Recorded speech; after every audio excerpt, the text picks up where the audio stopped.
Here. Hello, Jude. How are you? I'm well, thank you. And you? Not bad, thanks. How are you? Everyone is fine. Hello. We hope you are doing good. Yeah, really. I hope you have some coffee or tea Yes, when you are looking and watching. of course. And we are back with our 10th episode. Yeah.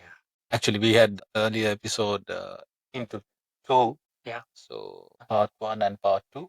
About Sweden and And about Sri Lanka. Sri Lanka.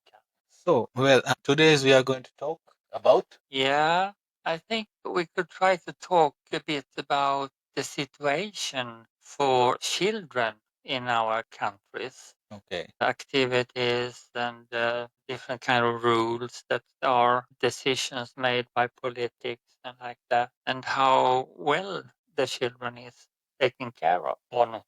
Yes, that's the topic today. Yeah, you have many children in Sri Lanka. Yes, we have. We have a good young generation, good youth. Yeah.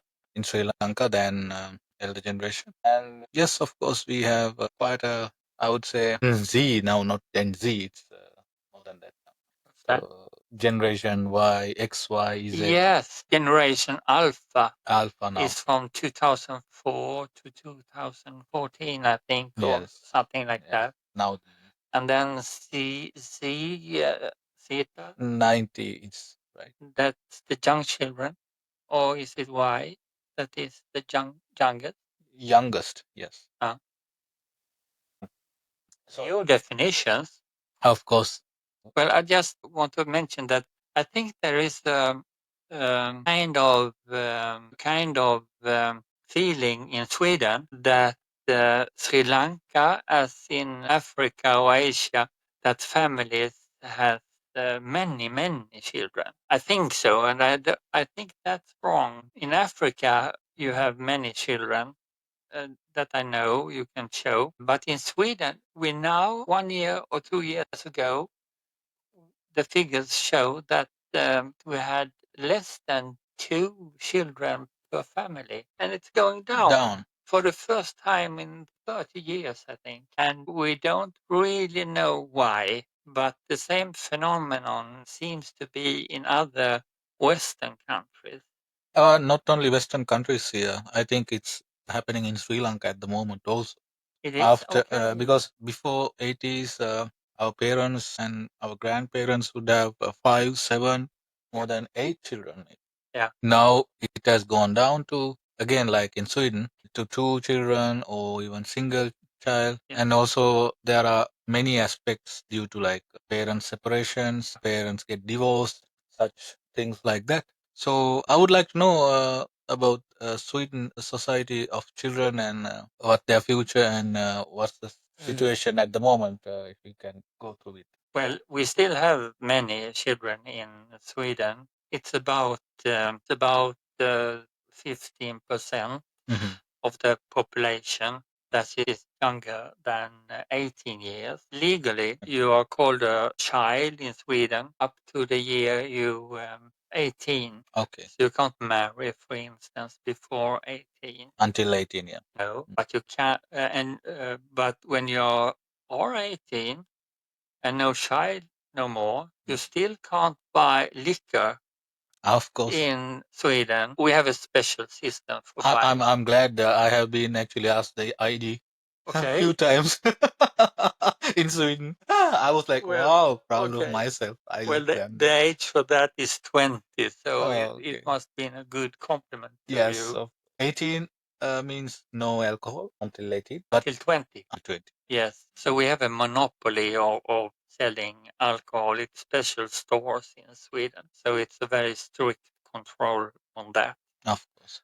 But that's a side question, but it's interesting. You can get a license for driving a car when you are 18, for instance, and other responsibilities and laws that takes place when you are 18. And well, you can say that Sweden is a very safe place for bringing up children. I think the top countries are Sweden, and Denmark, Canada. I've seen Portugal and 2, 3 more that are top 10 countries Okay. for bringing up family and for children. And in Sweden, we also has signed, I think you too, the Declaration of Rights for Children that United Nations, FN has.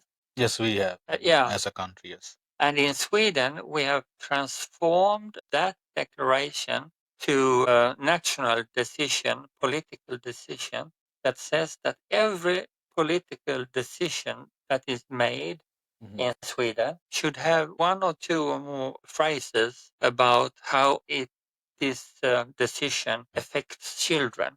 Okay. They have a very strict control on that, just to keep up the rights for children.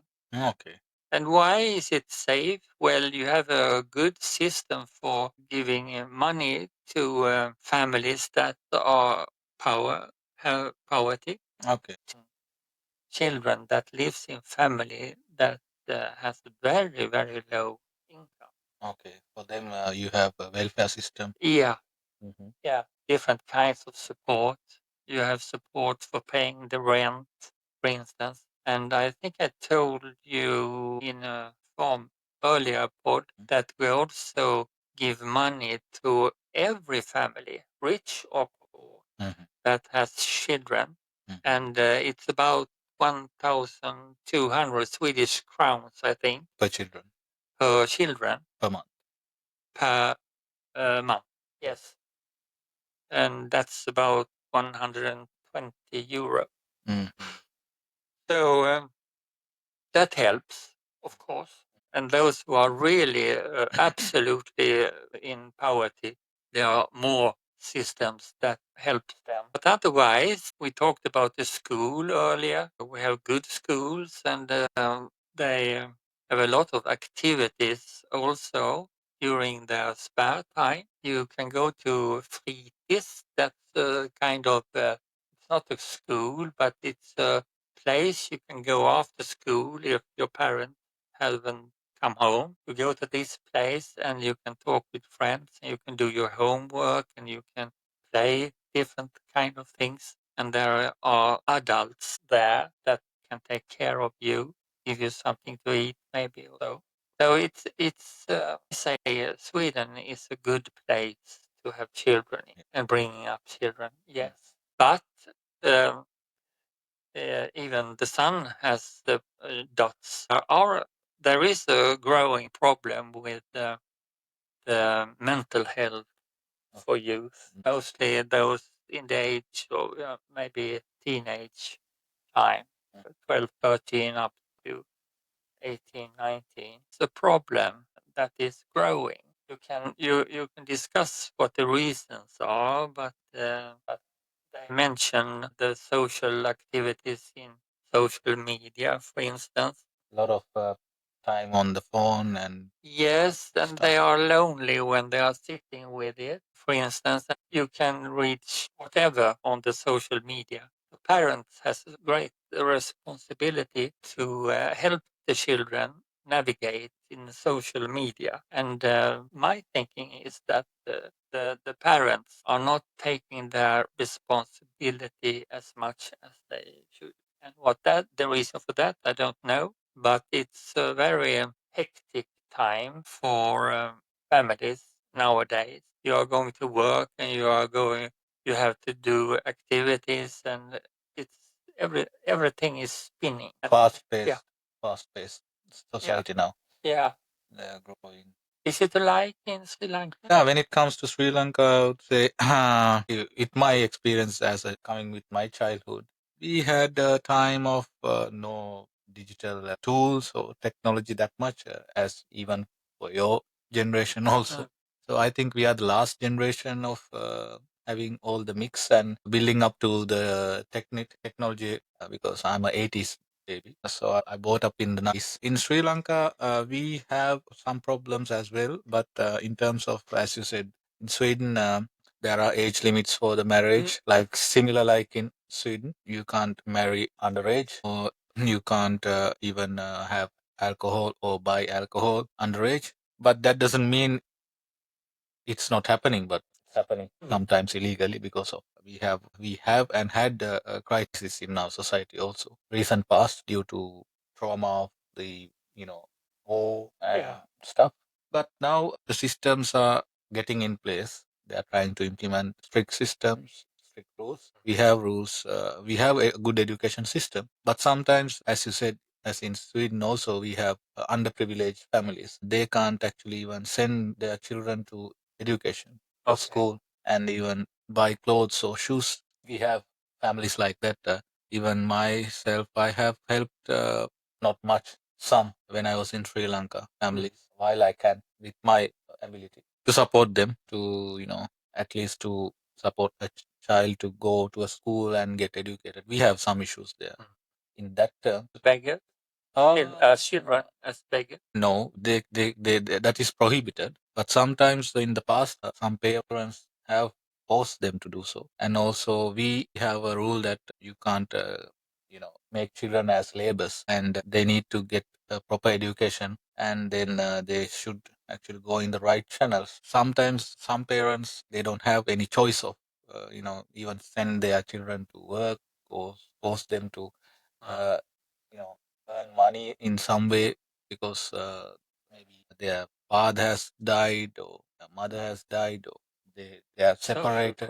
Social issues. They are separated. In Sri Lanka also, it's a growing problem with parents are separating and get divorced. And of course, and the thing is, we need to find a proper system to mitigate those things. And as you said, as I was saying also earlier, we had families with 8 to 10 children back in 90s. In Sweden, but 100 years ago. Now it has been going down and down, and it's less and less. But at the moment, we are balanced, the elder generation and younger generation.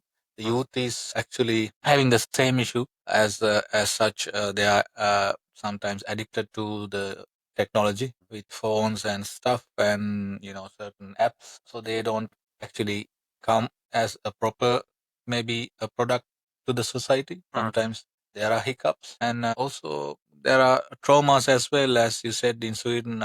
Health issues, mental health issues. We also had some, not some, many cases of suicide issues. Maybe more pressure from the families or parents or relatives on the education, and the child fail to do so, and then the child finds himself hang themselves, and getting into certain trouble and losing their life. There is a phenomenon, I think, that has appeared the last, say, 15, 20 years, maybe longer, that consists of a new type of families. When you say a family, most people think that it's the biological mother and father and one or more children. But nowadays, quite many, and it has been growing. A family can consist of many children that are half biological siblings. Yes. Yeah, you divorce and you find a new partner that has children, and then the two families, if it works well. Step brother, step sister, yes, step parent. Well, yeah, you can say. And also the HBTQ movement. In that group, you also have two women or two men that get children. Just adapting. Yeah. So it's a kind of new trend formation, and that does something to a society too. You mean in a way of supporting or in a way of plus or negative? What do you think? No, I think I will think positive because it may render more adults around a child, and I think it's also an opportunity to show more love to a child. Oh. They really want a child, and it's quite an effort for some of those people to get a child. So some they don't even have children due to certain health reasons. That's also. So they and coming back to that, Sweden is one of the places who have been adopted children from even from Sri Lanka back in 80s. Yes, I heard stories, and I met some people even from India, South Asian countries, South African countries. Children have brought up as their own family child. Yeah. In Sweden, that has been a case, right? Yes, that's right. And, I think the church has been involved in many of those cases of adoption from Africa. And during the Second World War, we took care of, I think it was 30 or 40,000 children from the Estonia, Estonia, Lithuania, and Finland, and gave them shelter here in Sweden. As their own children. Yes, many of them then returned to their parents if they were alive, but there are quite many that came that way also, and they are adults now. And in Sri Lanka, we have been experienced few cases like they are returning back to their original parents, and after they grow up like women, they come back and search for their parents, biological mother or father, and that was a quite emotional experience also. Meeting your parents, they have given up while they can't do anything, but they have given up for the sake of their child's good future. But because they were helpless, and after that while they are meeting each other after 20 years, it's a nice feeling as well. But talking about children around the world, there are a lot of, we can talk hours and days how have been the crisis of Middle East due to war, how children have lost their lives, and we have been so sorry for that. I mean, uh, it should not happen in any case.